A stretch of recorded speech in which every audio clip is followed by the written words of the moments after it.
What's up? Welcome back to another Red Dead 2 online video. I am Bandit Barney, and today we're going over, has Rockstar made a huge mistake? Are they going in the wrong direction?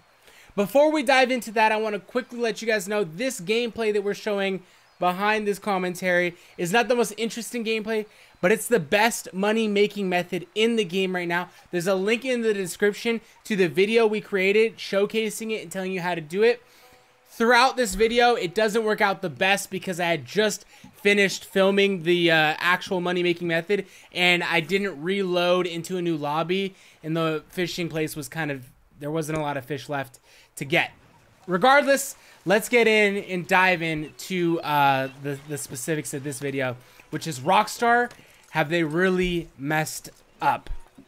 There's been 3 big patches, or updates rather, since the beta came online. And the first patch was greatly needed. When we first started playing the game, the first week of the beta, the economy was terrible.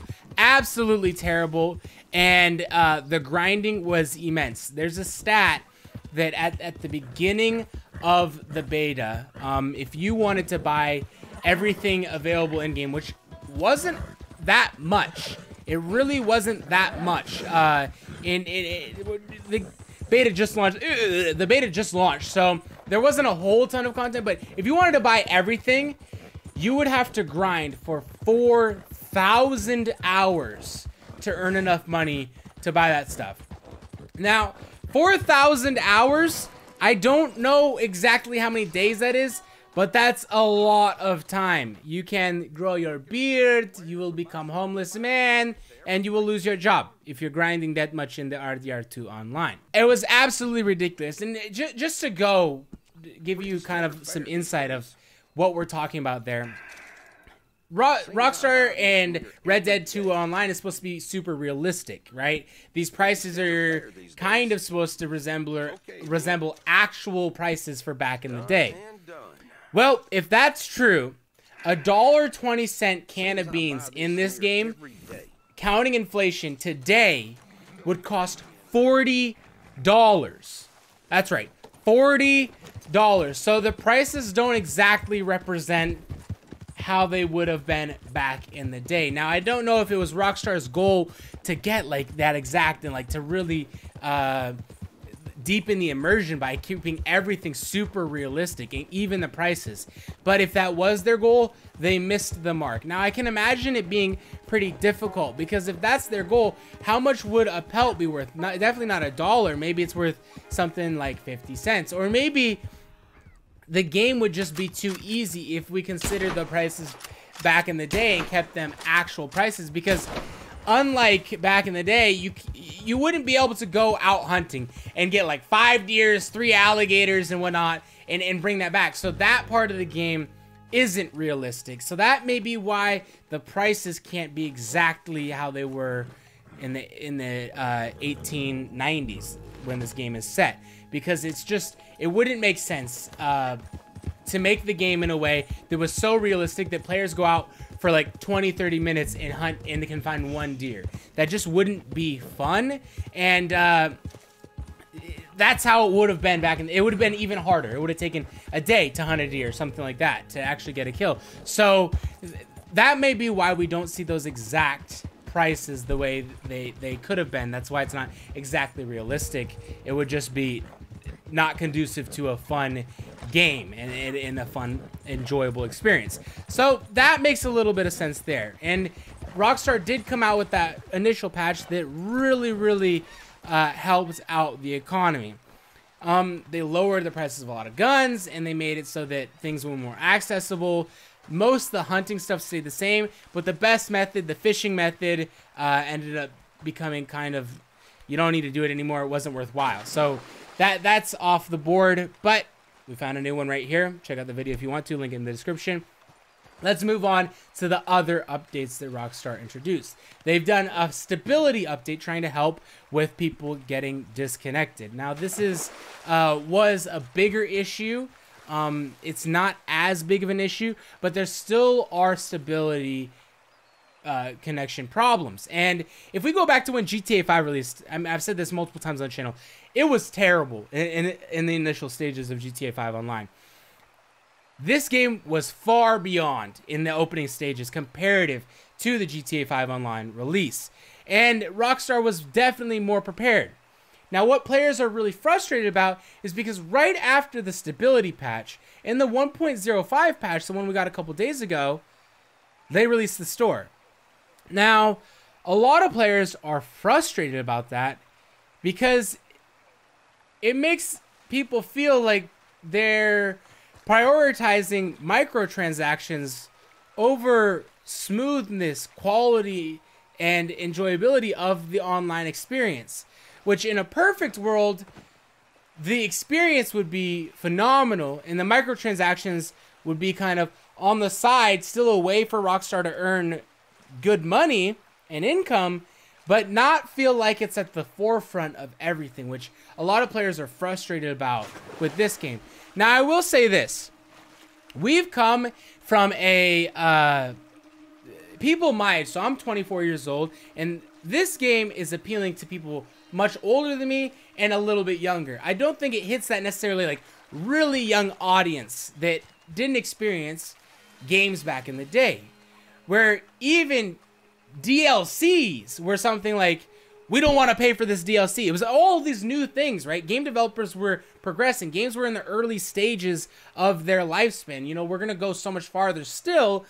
But back in the day, even DLCs could make players frustrated, right? And especially when developers did them wrong. I remember, I think it was Skyrim or Oblivion or something.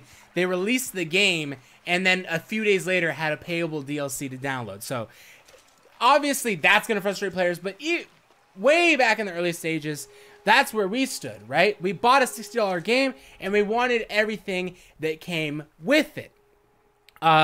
Destiny, for example, had a huge problem like this. So the older generation of players aren't as in tune with the microtransactions as younger players. Let's say someone who's maybe 12 or 15 years old, their experience of gaming has always been this DLC download and microtransaction style, especially with mobile games making the huge resurgence that it has. Or I guess resurgence isn't the right word, but the huge coming into, I can't think of the word right now, but mobile games have become much larger in recent years, and often, almost every single mobile game you play has microtransactions.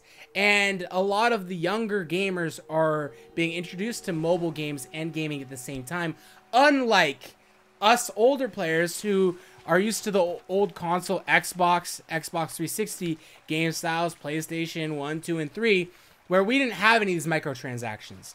So, stepping into Rockstar's Red Dead 2 Online, they're kind of a developer that's developing games targeted towards an audience a little bit older, who isn't as, I guess, in tune with microtransactions, and wants a fuller experience for the money they get. They want more and expect more for what they're paying for. The game is $60 in order to get. It's not one of those games that's free to play and the developer makes all their money on those microtransactions.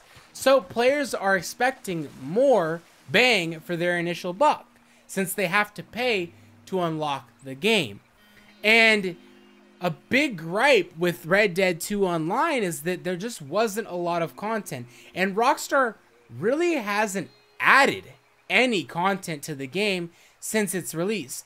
They've made changes and fixes to bugs, which the economy update made the game much more playable and more fun, but they haven't actually added any content to it with mini games, heists, etc. They've announced in their last patch that that's something they're going to be doing early 2019, but a huge outrage is coming because instead of focusing on that content and introducing that content, they've enabled the store, and that was the priority for them.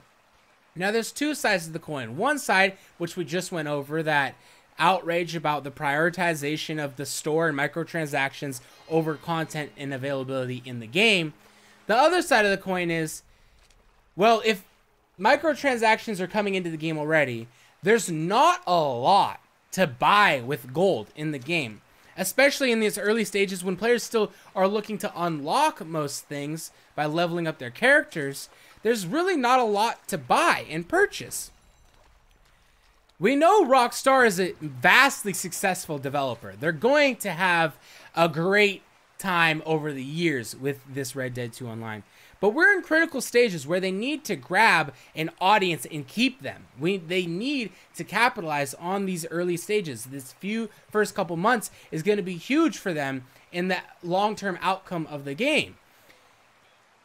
Gold coming in and we can't buy anything, but does that mean that Rockstar's on path to bring in a big chunk of content here in the next month, few weeks? Now, we're still 2 weeks out from January, and Rockstar did announce that their biggest content update that's actually going to introduce content is coming in January or February, early 2019 is what they said. So is this introduction of microtransactions actually a sign that we are going to be getting some big content updates very soon here? Now, I'm on this side of the coin where I think that microtransaction introduction is going to show that we're going to have big content updates soon. But I know I'm not on the majority side. Most players are frustrated with the microtransactions being introduced and a lack of content there. Now, it's hard to tell, man. It's really hard to tell if it would have been better for Rockstar to introduce the content first or the microtransactions. The money coming into the company is going to help them, but at the same time, you know, it would have been nice to get more content before the microtransactions. Let me know in the comments down below how you feel about it. I know there's a lot of outrage out there over this. Let me know if you think Rockstar is making a huge mistake, if we should give them a little bit of slack, because it's a beta and they're still working out a bunch of things and there's a lot of good things to look forward to in the future, or if you're just completely happy with the game where it is right now. Let me know down in the comments below. I want to say, guys, thank you for the big support you've shown the channel. I really, really appreciate it. Me and my brother are the guys who make this content for the channel, and it's really nice to start a brand new channel and see the kind of traction that we're getting. So thank you so much. I really appreciate you.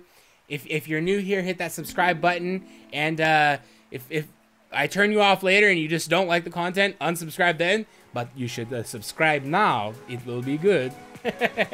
Thanks for stopping by, and I guess we'll see you in another video. Take care.